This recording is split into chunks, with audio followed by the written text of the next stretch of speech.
All right, this is for my scrapbookers out there. So, anyone who's not into scrapbooking, like you might get something from this, but you very possibly won't also. So, I just had this great conversation with someone who scrapbooks, and I want to voice what I shared with them because I think it's actually really helpful for my crafters out there. So, in the world of crafts and scrapbooking, everything is important, right? It's like Legos. You would never get rid of a Lego because that is a totally useful piece, and it's the same with like quilting and scrapbooking and all sorts of other crafts. And so it's really tricky to figure out what we truly need to keep. And so the process of decluttering a craft space gets really tricky because everything could possibly be used.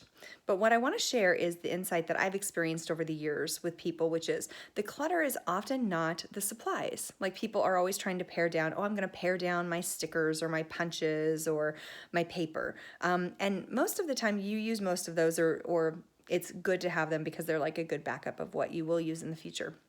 The greater silver bullet, for lack of a better word, that you really want to dig into is organizing the events that you want to scrapbook. So now it's funny how when we want to do when we want to do, what's the word? Project management. Thank you, brain. When we want to do project management, we look at it strategically, but for some reason, because it's crafting, we are in our creative zone and we forget to use our left logical brain.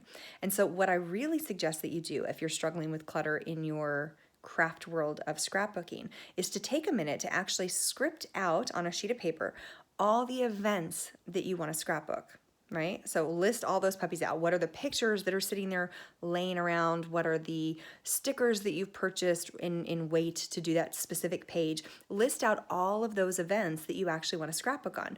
Then prioritize that list, right? 1 to 227. I don't know how many projects you have, but list them in priority order.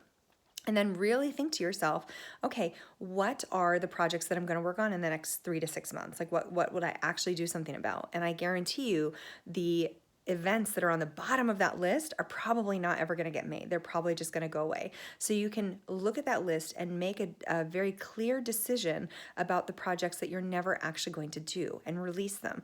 Because with any creative endeavor, what I find, I love to paint. And when I paint, I don't want to have a house full of paintings. And so I often will paint a greeting card or I'll paint a postcard and then I send it. And I don't care what you do when you receive that postcard. You can throw it away, you can hang it up, you can, sell it for zillions of dollars online. But I did what I needed to do, which was experience the joy and delight that I get from painting it. So my moment with it is done and it's released. So when you're creating scrapbooking pages or anything else, just do the things that bring you so much joy, because it's all that creation is about, is the joy that you experience when you're making it. And yes, there's joy in seeing someone receive your stuff, but we can't attach ourselves to how they're going to receive it or what they're going to feel or how long they keep it. That's really not our job. So the most important thing is that you really get the most out of creating it.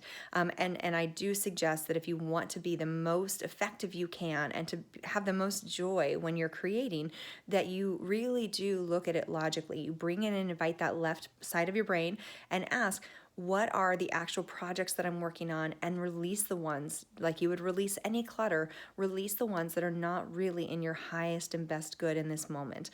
You can always print those pictures again. You can always jump in there, but I promise you, if they're at the bottom of your list now, they're not going to get any higher as time goes on. So give yourself the gift and freedom of focusing on the projects that you really want to do, and allow that to be the decluttering that you do in your space. Because when you figure out what those events are, then the stickers or the punches or anything that you're not using and probably won't use, that are just cluttering up the space for the other items that you are going to use, it's very easy to release those, and you can gift them to other people in your crafting community or donate them or let your kids play with them. But allow yourself the joy of really stepping into the fullness of the things that you want to create, and releasing the things that you think you should create or want to create maybe one day if the sky turns violet and the sun is pink. Just let those go, because you deserve to have your creativity expressed now and not be bogged down with the things you're not doing that are getting in the way of all the things that you really want to do.